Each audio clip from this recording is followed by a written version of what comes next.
Hey guys, Ricardo here and welcome to another blog tech tips. In today's tutorial guys, I have the S22 Ultra and of course this will apply to any S22 device. I'm going to show you to boot into Android recovery mode. So the first thing I'm going to do guys is go ahead and power off the device, and once the device is fully powered down, I'm going to boot into Android recovery. Now the process is as follows.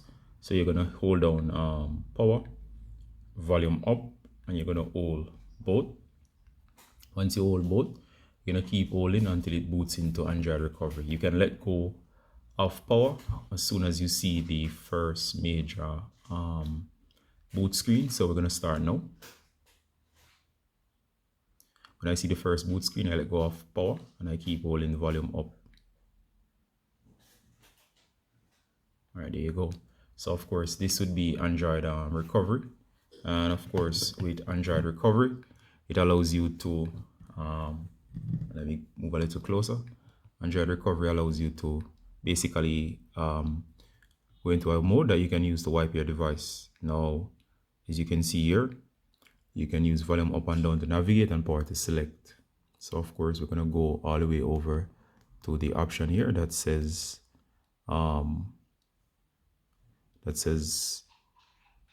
wipe data factory reset. So once you're on wipe data factory reset, use power to select, and it will ask you, are you sure you want a factory data reset? It warns you that it cannot be undone and you lose all your data. So go ahead and select the second option that says factory data reset. I'm not doing this, I'm just showing you how to do it on the device. Go ahead and press power to select that option. So of course I would go back here and just cancel, seeing that I don't want to do it. But for you, if you want to reset, once you're sure you're backed up everything on the device, go ahead and do the factory data reset.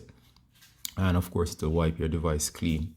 All right, so it's quite simple as shown here. And of course, go ahead and cancel. I'll just cancel and reboot. All right, for you, you will select the option and then you'll have the option to reboot system now. Do note, for the first reboot, it will take longer than normal to start up. It will stay on the screen for an extended period of time, but leave the device and it will come back up fully. All right, so I'll end the tutorial here basically, and that's how to reset the S22, S22 Plus, or the S22 Ultra. All of these devices work just the same. All right, guys, so I'm going to end the tutorial here. As always, guys, Ricardo from Blog Tech Tips. That's the quick tips showing you how to do this on your device. See you in the next one, guys. Bye.